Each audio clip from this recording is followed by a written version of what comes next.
What's up, everyone? My name is Wes, and you're listening to the Ear Coffee Podcast.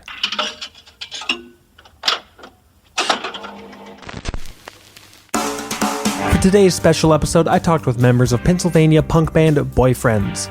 They never released much music while they were originally active from 2009 to 2012, but their full discography was recently reissued thanks to the record label Count Your Lucky Stars. It was a pleasure to hear about the band's history, their experiences in the legendary late 2010s Philly punk scene, how the reissue came about, and more.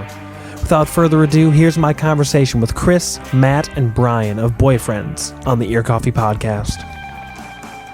Just to get things going, let's do some introductions.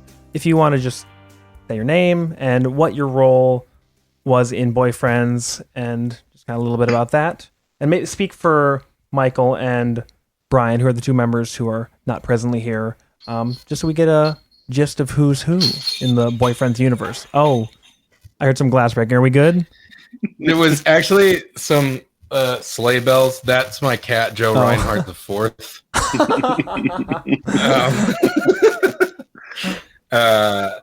But yeah, I'm since the cat put me on the spot here. I'm Chris. I played bass and sang in Boyfriends. I'm Matt. I played guitar and was Mr. General Tagalong in Boyfriends. And correct me if I'm wrong, but from my understanding, Brian, who will be joining us hopefully soon, was the drummer, and then Michael was the other guitarist, correct? Yes. Beautiful. Correct. All right. That is correct. So I like to start interviews kind of in a similar way with any band, no matter what genre, who's who, because I find that any musician that you talk to has just the deepest, most imaginable connection with music, just as a listener and just as a person who engages with it so much. At least you want musicians to have that kind of connection. Before either of you ever even thought of playing in a band and got to the point where you were playing in bands, what were the bands or what music were you hearing that really made you want to do that one day, that made you want to maybe write songs, tour, play shows, and everything that comes with being in a band one day? What really made you kind of opened your eyes to that world, made you like think, hey, I might want to do that? Matt, do you I'm curious to hear what you say for this question. I went to my buddy's house when I was in middle school, and he invited his other friend over, and for some reason that kid just brought his electric guitar and amp, and I don't know why, but he just did. But he I mean, this is like 7th grade. He could play Green Day songs and he could play Blink-182 songs, and I was just like, oh shit, like you could, people like us, like I could do that. If you could do that, guy, I could do that. So I rented a guitar and a amp and taught myself how to play the intro to Damn It by Blink-182. And immediately that same guy who brought his guitar to my friend's house was like, oh, we should start a band. I was like, yeah, totally. I did not know how to play guitar at all. I didn't know anything about playing guitar, but all of a sudden I was in a band. And turns out all you needed to know was how to play Brain Stew, and people took you legit. So that was still my the case. Yeah, truly, it is. Yeah, that was my amazing. intro. Oh my god, that's incredible. I feel like Damn It was like the one though, right? Like, yeah, I feel like for so many people, it was just like the go-to, the first one. I think for me, it was like, my dad played guitar, so like I grew up around it, so much, and like, I'm talking to you in the house that I grew up in, and also the house that my mom grew up in. So I remember like, him and his friends just like jamming in the kitchen here, and like falling asleep in his guitar case, like listening. And so there was like a lot of Grateful Dead and like a lot of classic rock around for me. I think I feel like the first time I really remember like connecting with a song was I was like, I can't walk, or I can't. It was that Genesis song, and yeah. And I would I would come home from school, and the song would be on the radio. For whatever reason, every day at the same time, I remember coming home and like running off the school bus and running into my room to like flip the radio on. Because I'm like 100 years old. So, but you know, for me, it was like, I feel like I guess it was just kind of always assumed, I think, by me and by my dad, particularly, that I would end up playing music. But I feel like the first bands that really, where I was like, certainly Green Day, you know what I mean? And like Weezer, and definitely Ben Folds 5 for me. Yes. When I was like in middle school. Respect. Thank you. Yeah, right? So good. Yeah, no one's defending Ben Folds 5 anymore. That's criminal. I know, man. Matt, you already kind of touched on this, but I'd like to hear just what were your first experiences actually playing in bands, like, especially like as you started to, I guess, develop more as a musician beyond just the riff to Damn It or whatever, like those starter phases. Maybe like playing the first couple shows with a long lost band that is only in like your memories and such. Yeah, that, I mean, the first word that comes to mind is embarrassing. But that band that I formed without knowing how to play guitar played our one original song that I can't remember the name of, and we played Brain Stew at our talent show in the 7th or 8th grade. And after that, it was just kind of like a string of trying to convince people that we were like a real band that you could hire to play at your party.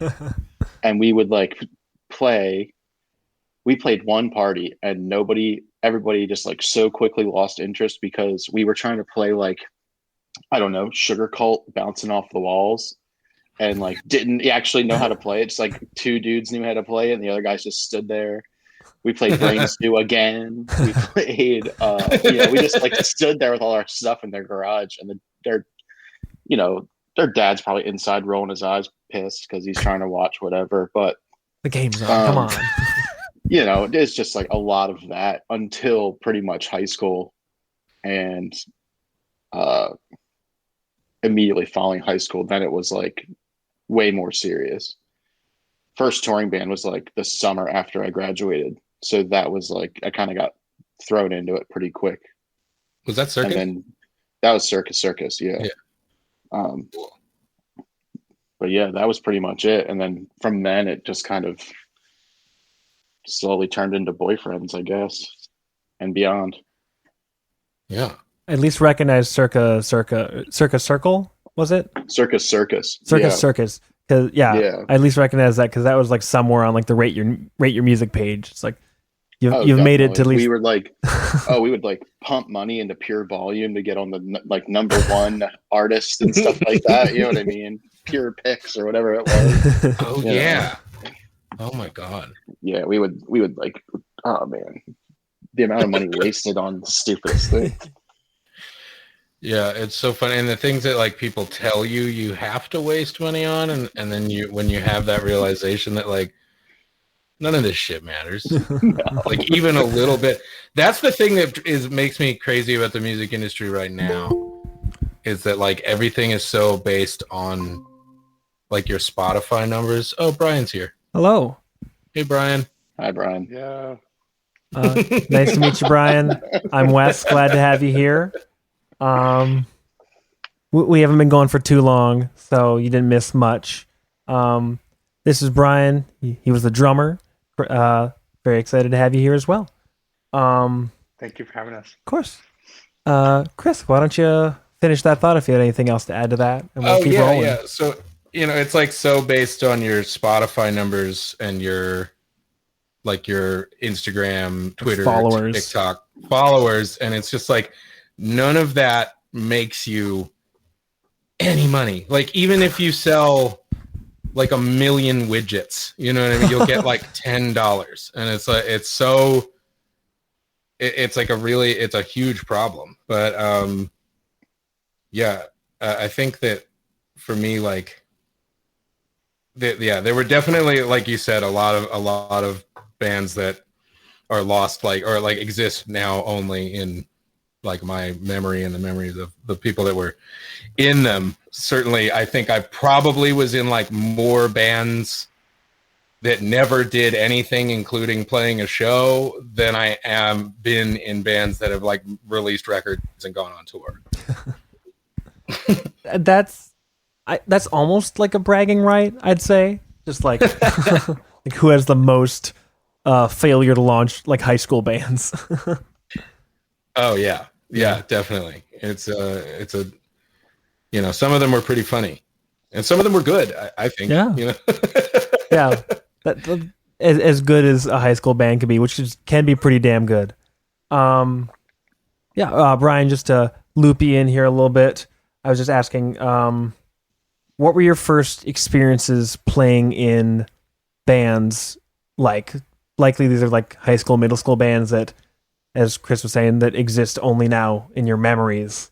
And where did that kind of grow out of, leading to at least partially making music a career? I hate saying it like that, but like pursuing music and going on tour, recording, and everything that comes with it. Yeah, it's kind of funny that when Chris was just talking about high school bands, it's funny, my high school band actually played a show at 94 at a Copycat in Baltimore back in 2000, and I don't even know when. It must have been 2008.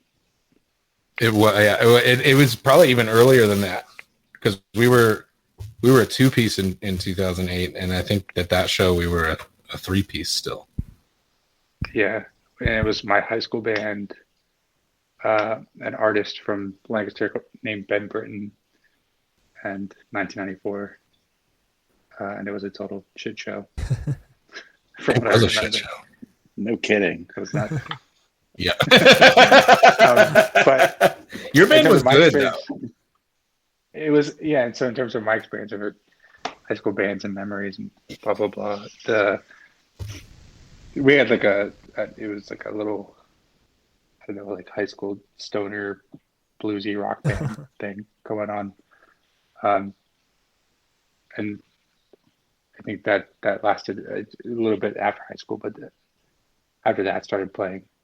I would say after that, the next thing was Barf Academy / Boyfriends for me, in terms of playing music with other people, other than just jamming around for years. Yeah. How did Boyfriends, or I guess originally Barf Academy, form? And I think was it just like a name change? That was just like an aesthetic change. There was no other like significant shift that came from going from Barf Academy to Boyfriends. Is it all Kevin Ludwig? It might have been Kevin Ludwig. I'm not sure though. I'm not really sure I even remember like what the name change was like predicated upon. I know that like what sticks out to me was that like in Barf Academy, it was just Mike playing guitar and Brian playing drums, and then like I just sang and there was no bass.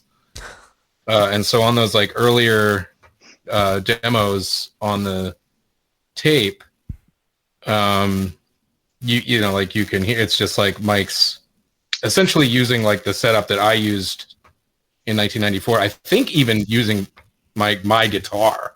He did. He used that blue Agile. Oh, that's right. Yeah. That blue one. And yeah. This is how much I know about guitars. It's like the blue one. Yeah, it's sitting. It is blue. It's certainly blue. It's sitting in the other room.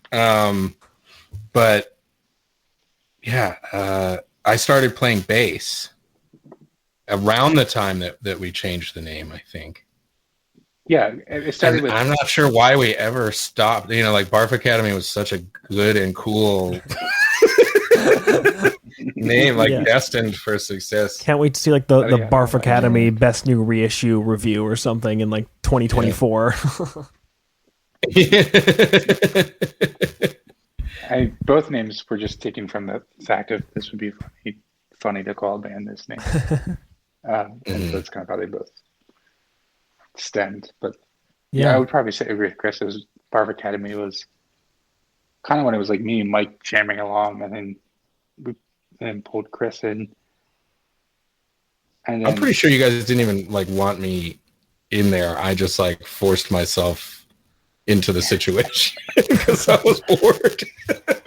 That's kind of funny because I felt the same way about myself. Yeah, I think you guys just let me join because I wasn't doing literally anything, and I just would come to every 1994 show no matter where it was anyway. So it's like he's already here. Hand him a guitar. Yeah.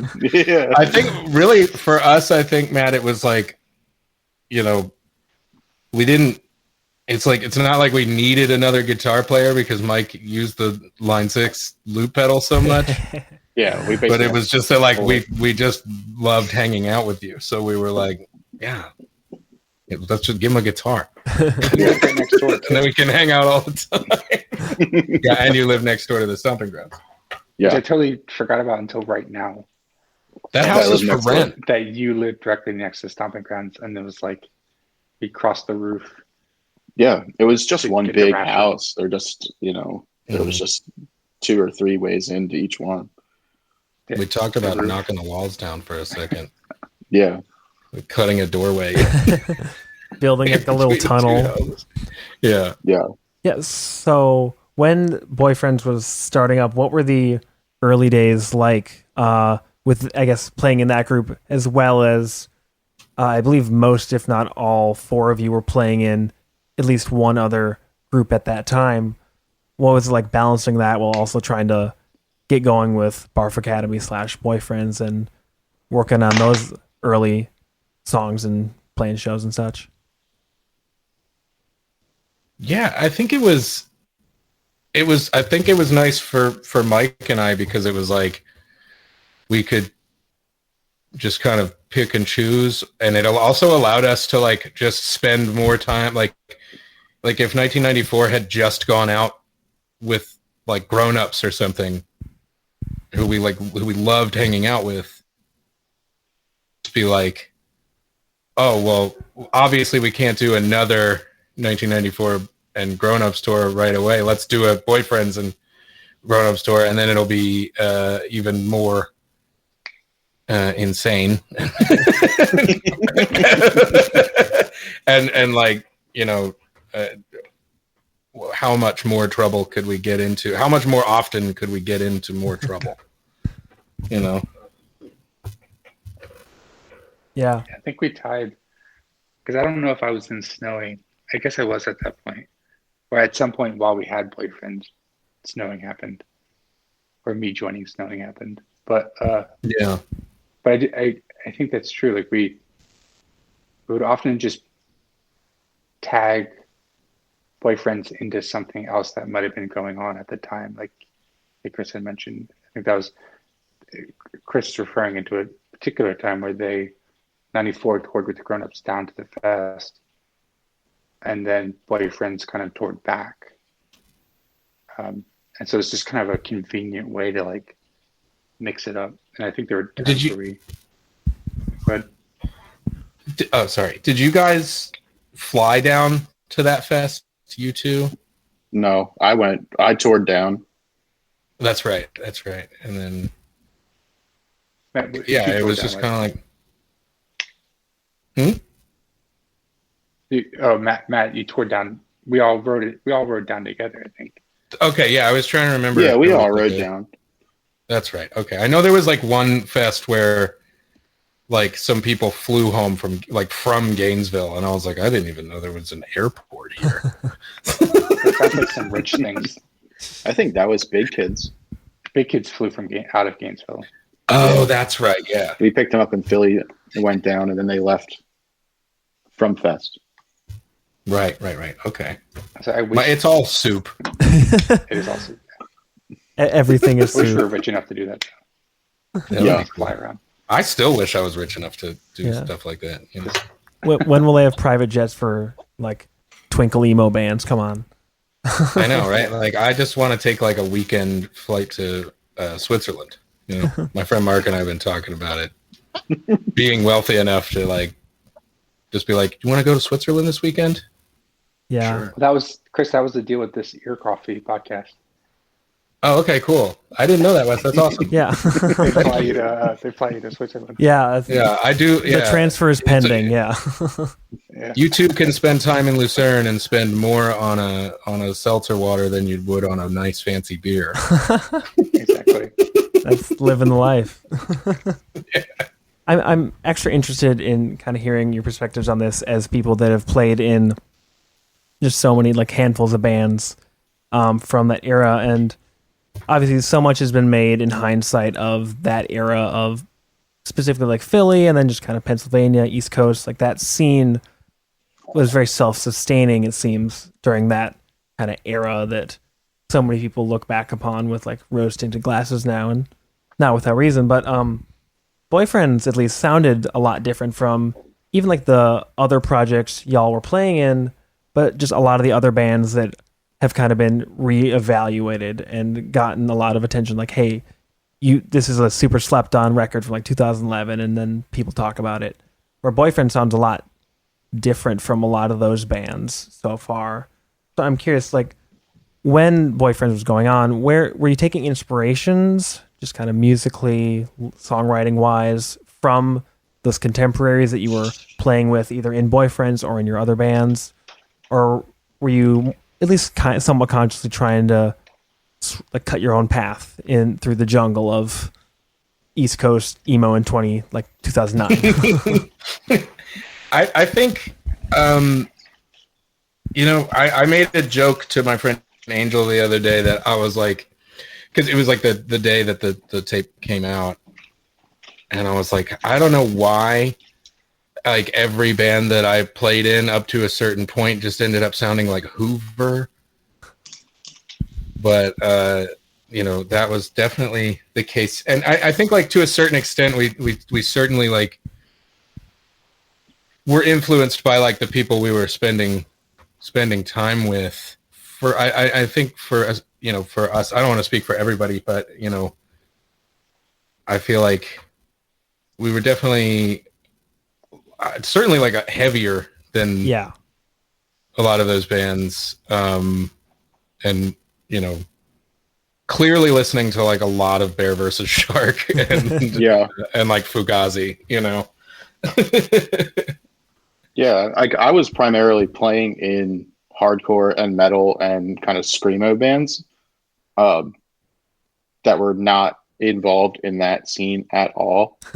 I think the closest thing was a canceled model home show for Circus Circus at one point. Oh, yeah. But like, so I came into it just listening to a lot of that stuff, but also just like Hot Water Music and Bear versus Shark and Small Brown Bike and stuff like that. Like the more heavier toned stuff in the genre. Yeah. I think that most of our association with those bands that we were playing with and associated with a lot, like the Algernons and stuff like that, was just because we were just in like close physical proximity to them at most times. Like in Philadelphia, 3 or 4 weekends a month, just either playing a Boyfriend show, a 94 show, going to a different friend's show, or recording something. So it wasn't necessarily that we even ever kind of sounded like that. We just were we're just Around. there. Literally We're just there, yeah. We were Friends. existing. We were just existing. Yeah. Yeah. And definitely friends. Yeah. It's interesting you bring up the Small Brown Bike thing, and I noticed that Brian brought it up in the interview. Yeah. With the Welp It's 2 a.m. interview, and like the Small Brown Bike was definitely, I think, for us, probably like the common denominator between the four of us. Yeah. You know, certainly. Yeah, I think so. Mm-hmm. Yeah. What do you think, Brian? That's why I stopped talking. Well, Oh, Everybody Yeah, has to around. talk for every question. no, I agree. I think I fully agree. I think everyone was coming from a different perspective in that sense, in terms of influences. I mean, I think I don't think Mike listened to any emo bands at all coming into. He did. coming into He doesn't want to. People I might be probably blowing He's up hiding his it. spot a little bit. I might be blowing up his spot a little bit, but he did at that time listen to. He was in some the Bear versus Shark, things. and I think, but yeah, Yeah. I think, yeah, but in general, I guess,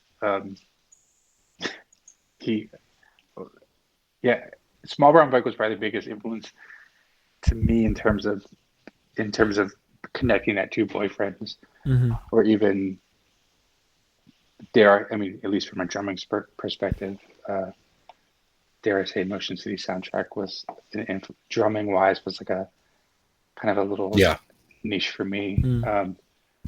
But at the end of the day, and I'm sure this is for a lot of us, like, I don't know if I would always put on necessarily an emo, quotes, emo record. Mhm. I don't know if that would always be my first go-to. Yeah. Matt's shaking his head. well, I just feel like every time we were together, and we only listened to Ludacris and Brand Nubian, and Yeah. that's it. Like, Like we only had a Nubian. couple. Like we only had a couple CDs in that van, and they were mostly hip hop, and we would just sing and I rap think the as we only were- record, the only CD in that van that wasn't hip hop was Thin Lizzy Jailbreak, Yeah, It's true. which is like unequivocally, this is a fact, that it's the greatest record ever made. Dudes rock. What can we say? Yeah. I don't even know. I'm trying to think of like what we were even what I was even listening to at that time.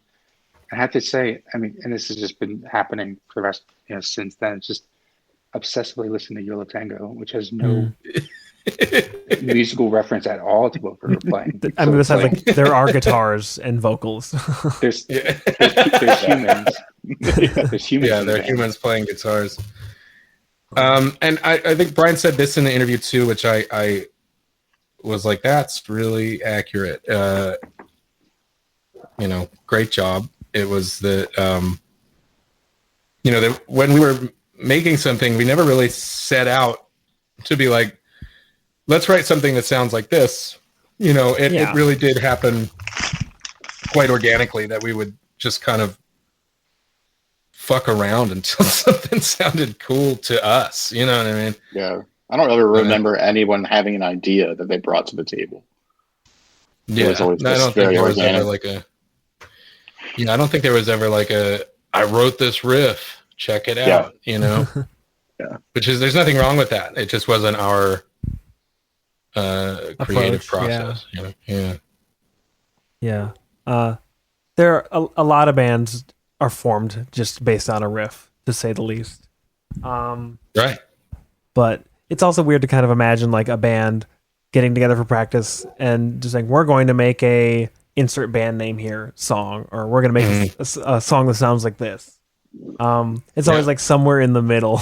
it's much more nebulous, and it sounds like that was the experience for you three, and presumably Mike. He's not here. He's too cool. So kind of continuing on talking about that scene, were you conscious of the impact that a lot of these bands were having? Like, obviously there's like the bigger ones where people like talk about snowing a lot, and then I recently like saw like a really cool Twitter thread that was kind of celebrating 1994, and that's how I heard about you guys for the first time as a 24-year-old who was not even remotely aware of what emo music was when the band was active. But even Boyfriends now, because when you're like in the van driving to Fest back then, you're probably not thinking, yeah, one day we're going to get repressed onto tape. Like, you're getting a certain, No, like, certainly not. a reappraisal and just kind of getting a new wave of attention. And as someone who's new to the band, pretty much essentially at all. I think that's very deserved. I'm very excited about that. But what was your perspective on that, just as people that were playing shows in that time, and even just by association, like you talked about, everybody just kind of knew each other just from literal physical proximity. I think I talked about this a little bit before, but I don't know if I don't think any of us had any sense of like this is big, or this is going to be long lasting, or looking back, this is going to have some type of impact on this or that. But regardless, being in it, I think there was definitely a sense of energy. I don't know if there was necessarily a sense of like what this energy is going to become 10 years down the road, or is this going to be some type of historical music scene down the road? Is there going to be a Wikipedia page for this one day? Yeah. And so I think but there was definitely energy around it all. And I think we were all just kind of caught up in the energy. I don't think it was ever, but then again, I don't know. Is there anyone who ever is in the middle of an event that has some type of significance later down the road? Are they ever conscious of that? I don't know. It's hard to tell. Yeah. But we certainly were thinking about it. At least I wasn't. Mm-hmm. Yeah, I think driving to Fest. Sorry. Driving to Fest. I think I was saying like, like I really wish I didn't have to work on Tuesday. You know what I mean? I didn't like. I don't know. I would, like I said, I would go to the '94 shows with them and stuff like that. But I think the only thing that comes to mind and realizing that people cared was, I mean, we keep talking about Fest, but like that was the thing, It still is a very big thing, but for us, that's what we look forward to every year. And the first one I went to, Chris, you might remember this. There was that venue that was like the bike shop it was like way off the grid, right? Mm-hmm. And we walked over there to see Algernon play. And that set, I was just like, holy shit. Okay. Like people really know what's happening in Philadelphia, especially because, I mean, that place was a packed show in Florida with everyone singing the songs. And I was just like, oh, I didn't realize this was like this. I knew it was great, but I didn't realize it was like this. It made its way to Florida, yeah. Like, look at all these people from the UK singing these songs. Like, wow. Yeah. That was a huge one for me too. And I think Brian and I were talking about this the other day. There was a moment like that for me. Mac Rock, I don't remember what year it was, but it was like everybody was there. Everybody from Philly was playing, and it was and we all just happened to have met up in the middle of the day, and we were all together, and we were all just like hanging out with each other. And we were walking from one place to another place in Harrisonburg in Virginia, and it was like us and Algernon and Snowing and Hopalong, like Dangerous Ponies, Castleless. Yeah. And just like, we were Skeletons, and we were like, so we were just walking down the street, and I remember like somebody walking past us and like turning around, and I heard them say, "Damn, Philly rolls deep." It's like, I guess we kind of do. I also we all slept in the same hotel room the night before this. I was like under the sink. It was gross. And Boyfriends played a show. We weren't on the lineup at Mac Rock that year, but we played all night. We were like trying to get a house show.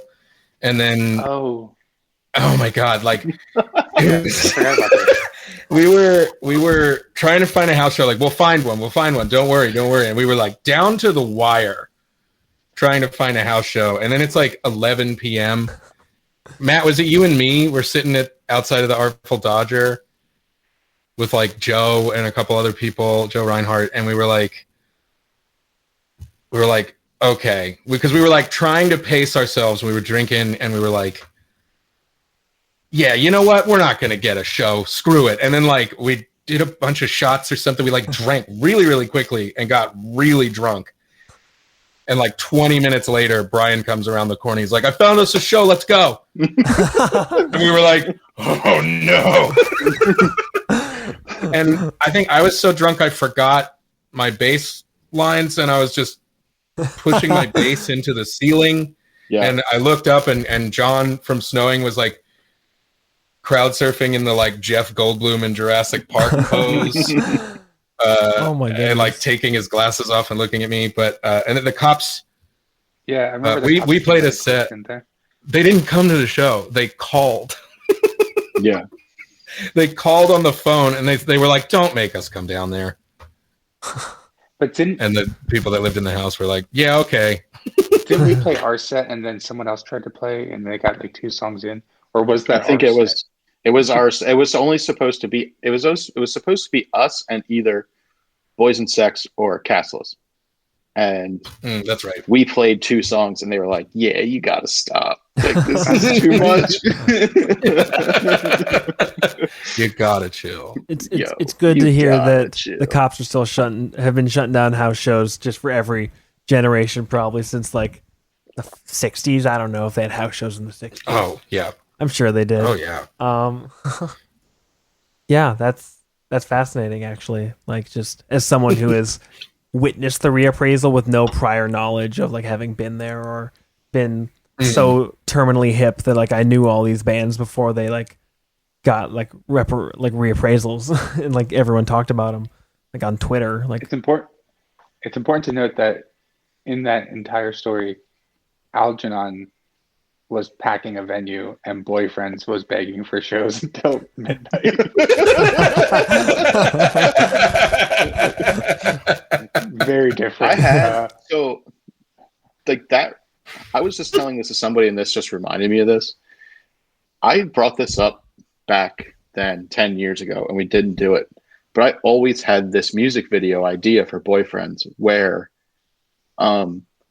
whatever song it is, I couldn't tell you the name of one of our songs. No. But there's a song that Peter sings in the chorus from Algernon, and I always thought I know that funny. one. I always thought it would be funny to do this video where we're playing live, and then it kind of pans over to Peter, and he's singing the part. But then after the part ends, it kind of just like pans over, and Algernon is on the stage, and everyone's going nuts, and we're like in the crowd, like, what happened? Like, how did this happen?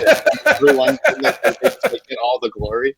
And we just kind of get like booed out of the room because that's like usually how it would go anyway. But I just remembered, like, it popped into my head as I was listening to it on Spotify the other day, and I was like, oh man, that would have been hilarious. So but We can still film it. yeah, yeah, we could. Yeah, We could still make a video.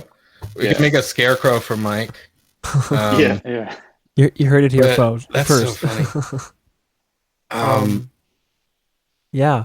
Yeah, it's funny that you say you couldn't say. I was thinking the same thing about our songs, the song titles, because I was like, oh, I know I know all the song titles, but I could not tell you.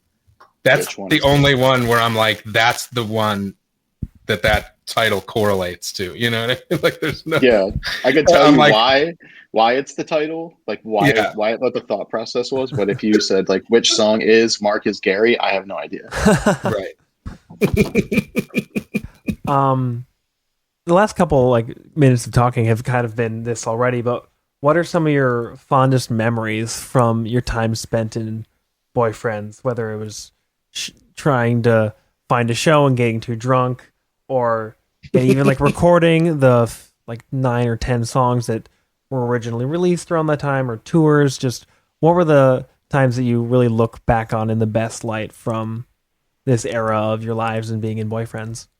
When we were recording the 7 inches, like the self-titled 7-inch and the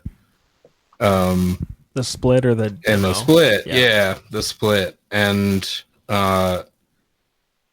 we were sleeping at Big Mama's warehouse, and it was like really cold outside, and we had we were like out in the middle of the warehouse, and so it was really cold inside, and we were sleeping on these like two matching fold out couches, and we had like folded them like right up against like facing one another, so we were like, you know, sleeping like, you know, like two of us like head to head with the other two of us, and just like this really fun memory of like waking up in the morning and like laughing a lot. And because that, I think also, I might be wrong about this, but I think that was also the same weekend that Mike and I recorded the Most Def 7-inch for 1994. I know there was like one Boyfriend session where we like piggybacked the two bands, and we just like hung out with Joe for a long weekend. But yeah, that one's a really fond one for me. For me, it's probably Boyfriend's played, and this is before Matt was in the band. But Matt is prominent in a photo from this event. He's right up front. So Matt was a huge fan prior to joining the band. So he's lucky we let him in. Dude, I know what show you're talking about. Is like literally the first time I ever heard Boyfriends. And it was at the Ox in Philly, this wild New Year's show. No, I played the New Year's show. Yeah, you did play the New That Year's was my show. first show. Yeah. Oh, you did play it. What am I thinking of? Maybe I'm thinking of a different photo. It was a different Ox show. Oh, was that what it was? Okay. Mm-hmm. But regardless, so it's not my memory is not the photo of Matt, because that's less important, but the photo of the New Year's party is more important. That was my fondest memory, because that show was, not only was it absolutely wild of a party, It was insane. but it was a really fun event of just all of our friends and all of our friends' bands all getting together and playing shows like that. A show that it just seemed like it was just going on all night, and it never stopped. And it was just kind of like this dream sequence of a night. And it literally did go on all night. It went on all night, and it was disgusting. It was raunchy. Yeah. But Algernon played a Beatles cover set, and everyone was so angry. I was gonna say everyone was so pissed. they were so pissed at that. And it was actually, good. Oh my goodness. Matt, now that I think about it, the photo that I'm thinking of is when it was Scrizzy's tape release show. Yeah. That also was an amazing show. But Boyfriends playing. Did we even play the New Year show? Yeah, we did. Yeah. Yeah. Because there was somebody reviewed it online. But regardless, that show at the Ox, I think, was probably just a highlight, and probably that tape show that I'm referencing as well, are kind of two events that I think we're just so surrounded by kind of friends and love and all that. And so it was just super, super exciting. I mean, just to be there and be there in it. Yeah, that's beautiful. Nice. There's poop involved on that on that New Year's. Was there? I know there were people disgusting. like having sex in like puddles of hot sick. You know, it was really awful. It got really It was no inappropriate. It was no good. But It went from we had nothing to like, do with that. No. but it was also crazy that it went from like all these punk and like twinkly emo bands, and then in like the last band played, and in 1 second it was like a rave.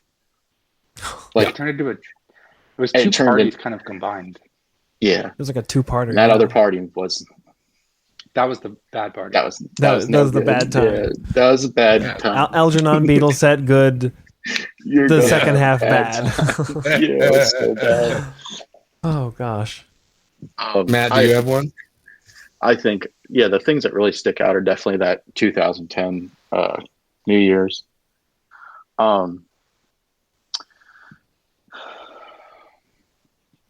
when I just think about, man, that freaking that trip when we played those shows at Harvard. Yep. I was like, are we going to tell this story or are we not going to tell this story? Wait. I don't know why. Harvard. Remember when we would play with we stayed with With Nick and Christine. Oh, yeah, we stayed with Taza, and we were playing with like that's Ape Up and like Yep. the Harvard college show. radio shows. Yeah, it was called the Harvard Record Hospital Fest. Somebody just put a bunch of the sets from that show up on YouTube, actually. Oh, shoot. really? But we went up there, so it was like we went up. Boyfriends went up in my mom's van, and it was like we played 2 shows. Did 94 play the first night with Yeah. Tiny Hawks or something, or the guy from It was- Tiny Hawks? It was Gus and Art from Tiny Hawks, and they had started a new band called Arking. Yeah. and that was the band that we played with. Yeah, and That was Grown Ups cool. played that night too. And then we played 2 shows. I Like think a radio Boyfriends played 3 shows, or 2 or 3, 2 shows. We played one at the radio, and then we played a house show with Grown Ups, and we were Skeletons at And Swear Jar. and Swear Jar. hmm And I pooped my pants at both shows Oh, during our set. During And the it was same song and The same song, the same Yeah. part, did this happen at Same other set, shows? I twice mean, in I hope one- not. Twice in one day. Was it like this And- song just hit different? Like something came over It you? was just it's just that thing where you play the set and you kind of we were playing a lot, so you just like you get like your Mhm. moves down. You get into like a kind of a thing, you know. And I don't know what I was doing. What's your? You were going to sing along. You were singing. You were coming up to the mic Yeah, to sing along with me. yeah. And the second time it happened, I looked over at you because Yeah. I knew that's when it happened. Earlier in the same day, Yeah. and I looked over at you, and I don't know if you nodded or you were like, "It happened again." Yeah, I kind of nodded and just said it. Yeah, it happened. Oh, Yeah. That's it. And I don't know. I can't really, to be honest, I can't Forget that. I can't forget it. And I also am like not ashamed of it for some reason. I definitely should You know, be. No, it's hilarious. But Yeah, that's- I'm not. a funny I just as feel hell. like I just feel like we experienced so much worse. And that like wasn't in the grand scheme of things. That wasn't actually that bad.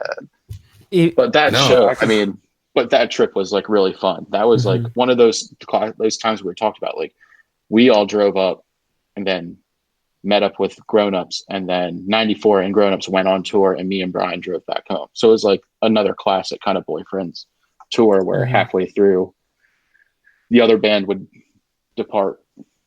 But yeah. Mhm. those and the Yeah, Boys that and we Stuff were- tours and all that stuff, those are just so fun.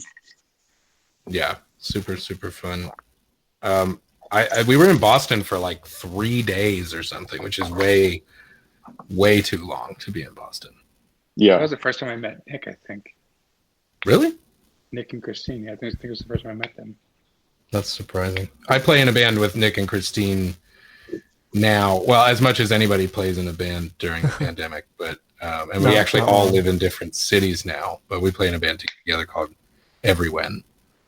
Okay. To give you a little context, and Nick was the original drummer in Algernon and played drums in Ape Up and Dogs on Acid as well. Since the band has technically re-released this exact like track list twice. The first time was in 2013 with at least on cassette, but I think now it is on Bandcamp. It was via Pete's Tapes. Is that the Peter you were talking about earlier? Same guy? Yeah, Okay. Pete Helmus from Algernon. Yeah.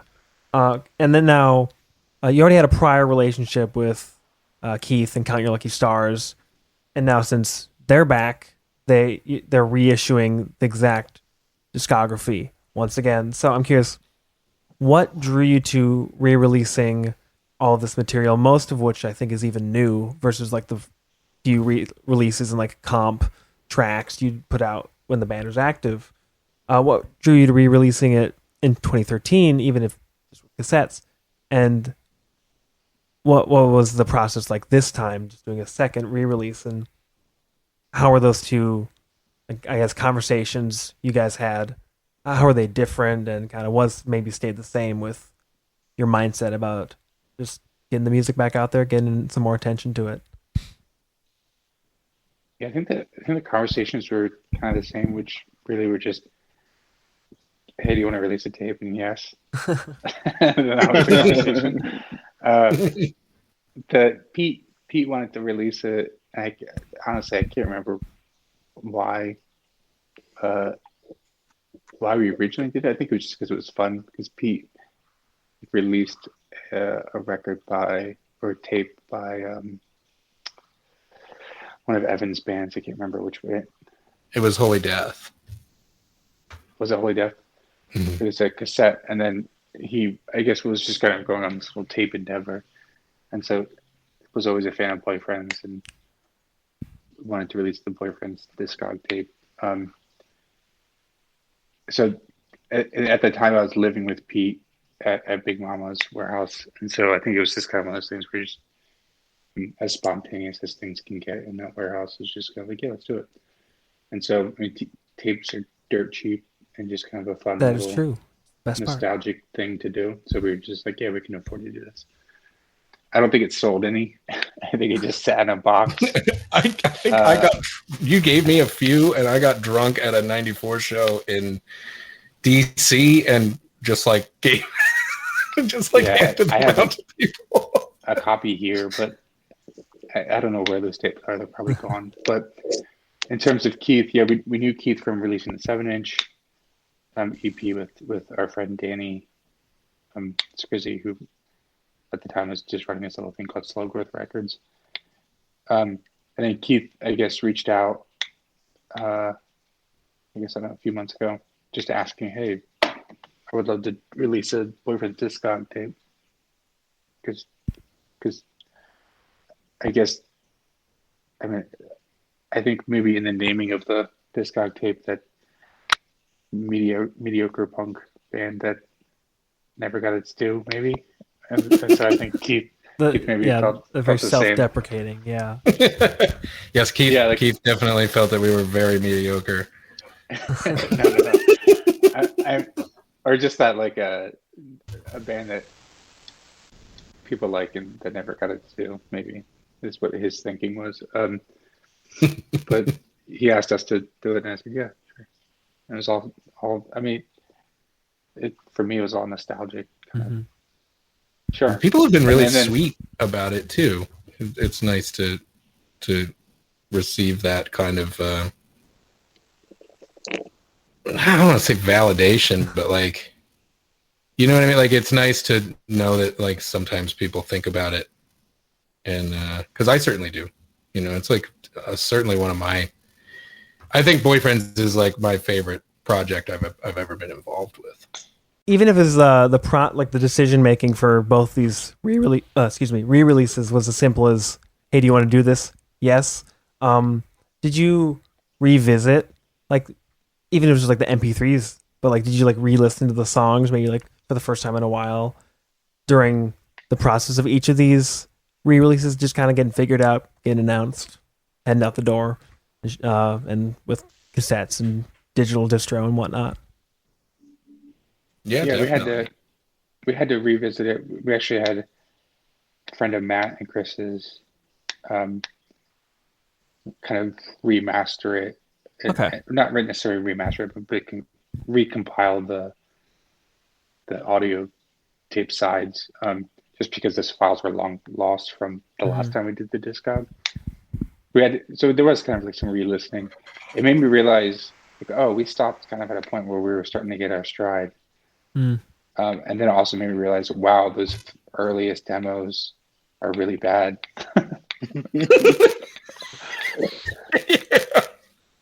There's something to them, though. There's something that it's certainly, I don't know, like, even though it was so different, from like the the top of the Discog to the bottom, like you can hear if if you were to listen to it in reverse order, I feel like you can hear the progression of the band. Okay, so it is reverse chronological. Certain things either got more refined, or like I was thinking about that in regard to like my vocals on those demos. I was just like, wow, okay, that's rough. But just to hear how even just like the way we were playing, the way we were singing, or whatever it was, like how it evolved over time, like really drastically, but still retained like its basest elements is really fun to hear for me. Just to clarify real quick, the album is in reverse chronological order. Yeah? Okay. Yeah. Yes. That makes sense. If anyone wants to make a playlist of the album backwards, we can get on that. With that being said, though, towards the end, we were playing like Chobra Sun. Like we had rewritten it with bass and guitar. Yeah. And then at that point, those are like the last couple shows. Yeah, I was just watching a video of us at the model home with Big Kids, and I'm pretty sure we played it. We were playing Chobra Sun in that video. Yeah. And then Jason from Big Kids is like singing the guitar part into the microphone. Like it sounds so crazy. You can't see him at first too, so you're like, what the hell is happening? I think that definitely was like my favorite show because it was you know, people, all the best Philly people and all the best California people. The only thing that we're missing were the best Pittsburgh people, and then we would have had like a real tearjerker on our hands. But that show was like the best. That house, that one was wild. Absolutely disgusting. Yeah. Oh yeah. Absolutely disgusting. I can't believe humans lived in that. Yeah. Those humans were our friends. We spent time there. I know. That's definitely like the Like correct JR. first Like thought JR. for any house show. You're just like, this is a horrible place, but I willingly spend time here. Yeah. I know. Sometimes I pay to get in. Yeah.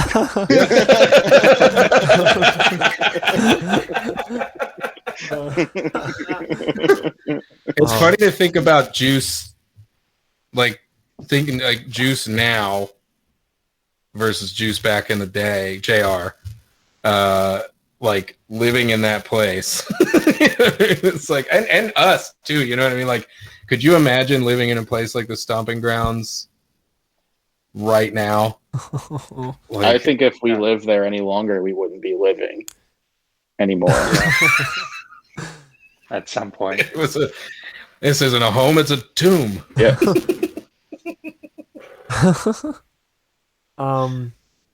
Yeah. Wow. That's, again, I just kind of got to sit back and just bask in the glow of these crazy stories for a couple minutes there. So usually at the end of episodes, because that kind of wraps up the main portion of the questions I want to ask tonight. Usually at the end I ask like what bands, like what other DIY or underground bands are you listening to right now? Who do you want to shout out? Since most of the bands I talk to are just from the Twin Cities here in Minnesota. But since we're in a unique perspective here where you lived through that scene 10 years ago, and so you know the bands that have already gotten their due, or some of their due maybe, but then there's probably still some long lost and underrated bands from that era. So I'm wondering, what bands kind of from that fourth wave emo revival, to use the buzzwords, what bands from that time do you still think could benefit or deserve something like a tape re-release, or like just some people on Twitter kind of talking up, being like, hey, remember this? What albums or bands do you think would kind of be due for that, and as people who live through that and were part of that scene? Yeah, that's a really good question. I feel like anything that the Crutchfield sisters did back then, Allison and Katie, I mean, they got a lot of celebration then, but you know, I would love to see more of P.S. Eliot around for sure. Yeah. I think this one hits big for us because they are like really great friends of ours. But if you haven't listened to those two Big Kids full lengths and you like Jawbreaker and punk rock in that vein, you should definitely do that. As well as, I mean, they put out however many Split and EPs and stuff like that. Split with Joyce Manor, stuff like that. It's all good. That band, I still listen to a lot now. It's just very, very good punk. Yeah, those are great records. Yeah. Brian? I honestly, I was trying to think as you guys were talking about. I honestly don't know. I'll just agree with you guys on that. Yeah, I mean, I feel like I can't Poison think of- Sex too. Yeah, those Poison Sex Like- songs are really, really good. Mm-hmm. Especially, I mean, because I was such a big fan of Hot Cross back then. And like when I heard that Poison Sex stuff, I was just like, this just sounds like pretty Hot Cross. And this is great. Yeah. If you didn't listen to, for some reason, you didn't listen to More Songs by Grown Ups, that album's that album's flawless front to back. Mm-hmm. Yeah, I just listened to that the other day, actually. Yeah. Okay. That's a I'm just great trying to record. think. Yeah. It's weird because these are all albums like I've seen people like talking about recently, and I'm coming across just like for the first time where it's just like someone like tweets out like the link to that Grown Ups album or mentions like, hey, remember Big Kids, and like the like just it's weird to have like a first awareness. Yeah. I guess. So as far as bands that are still active that we played with or semi-active in this time, I mean, if you're not listening to Ed Hockley, you're living a sad life. Sleep. Yeah. Yeah. I'm sorry. You're a dang fool. You're a fool. So check out Ed Hockley if you're a metalhead. They're the best band from Pittsburgh. Probably. Okay. I think just the best band. From the world. Best band from Earth. Because it's like, like Thin Lizzy doesn't play anymore. So like, we can all agree. 2 for 2 for Thin Lizzy jokes. I love it. Best band from Earth. What's the best band not from Earth? Diarrhea Planet? Yeah. Diarrhea Planet. Yeah. Okay, kind of going off of that. You mentioned Ed Hockley, is that correct? Mm-hmm. Okay. Yeah. What current bands or artists are you still really excited about? Whether they were people that you knew or at least were aware of back in the day that have just continued on, or they're newer bands that you've just kind of been first connecting with and are just enjoying a lot recently? I really have been bands that like I've been playing with, like obviously before the pandemic. I really love Well Wisher from New Jersey, and Camp Cope from Melbourne, Australia. Wonderful friends, wonderful band. If you haven't listened to either of their records, they're incredible. And like Pedal, Anika Pyle, really great stuff. I don't know if there's, I mean, my listening nowadays is fucking all over the place, and I can't keep track of it. But I have to say I'm not in tune with a lot of the, I don't want to say smaller bands because they're not smaller, but I guess more of the local bands. I'm not as in tune with a lot of local bands of kind of the Mid-Atlantic, Philly, Lancaster, Pittsburgh scene. Moses Sumney is really great. I haven't listened to him a bunch, but that's not necessarily a local thing in that scene. Yeah, I've been listening to a lot of Steely Dan. Sorry, Matt, go ahead. I was just gonna say I'm kind of in the same boat as Brian, where after after I stopped playing so much, then I kind of stopped hearing more underground touring and like DIY bands. I stopped hearing so many of them, but I am just in a big metal hole right now, very deep. Just Frozen Soul and Spectral Wound and Spectral Wound's rad though. That stuff's yeah, good. and just Almighty Power Trip. Constantly. Yeah, gone too soon. Yeah. Yeah, I think it's a good point. Like when you're not in it, and it's not to say that like you're avoiding it by any means, but like when you're not sitting there like playing shows constantly, I think you're less aware of kind of what's happening in terms of. Chris is probably the most active in terms of playing in bands because Chris always has like 10 bands going on at once. Because I feel like you're the most in tune with what's going to happen. Sure. Well, I mean, it's really it.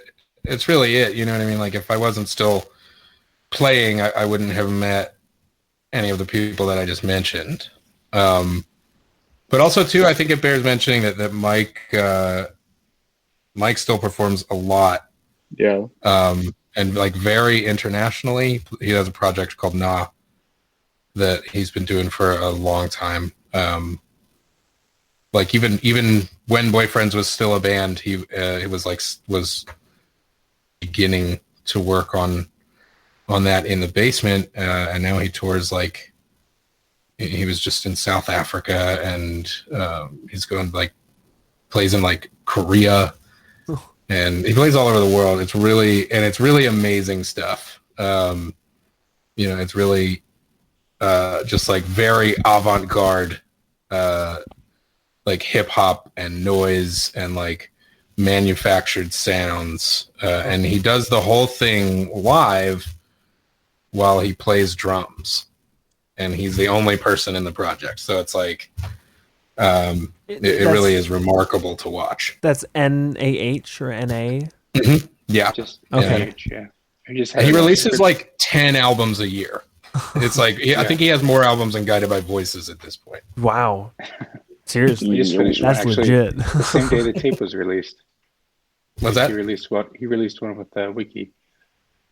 Oh yeah, He just put a release. Wait, out. like from New York? Yeah. Yeah. Oh, that's sick. Oh, he just did a collaboration album. Phone Booth, it's called. Okay. Right. From Telephone Booth, yeah. Telephone Booth. Okay. Yeah. Well, I'm gonna definitely check that out, and hopefully everyone else does. Yeah, definitely. It's very good. Yeah, Wiki and Rat King are tight. Awesome. That's pretty much the end of everything here. So it's been a good hour, I'd say. Nice. Boyfriends, a complete discography of mediocre punk rock is available for free. I believe you can just actively order. There's no like delay. Like tapes are coming out now. Yep. Yeah. It's out. Go buy a tape. Check it out on Bandcamp and put some 1/10 of a cent in these guys' pockets by listening to like on Spotify or something. Also, definitely check out 1994 because I just heard about them like a month ago, and I feel like no one else has talked about them. Very good stuff. Album Fuck Your Head. I love that. It's weird to be able to say that to your face, having only heard about your music 2 months ago, but hell yeah. I appreciate that. That's awesome. Yeah. And it's never too late. It's never too late to become a 1994 fan. True. You know? Then obviously Snowing and Circus Circus. Check that out. I'm gonna check that out. Thank you so much, you three. Send Mike my regards wherever he is in the world. But thank you so much for doing this. This was a blast. Yeah, I had a lot of fun. The Ear Coffee Podcast is a companion to the blog of the same name. If you like this episode, please leave us a rate and review so we can stand out among the other music podcasts. You can follow us at Twitter, Facebook, and Instagram @Ear Coffee. Thank you for listening, and we'll see you next time.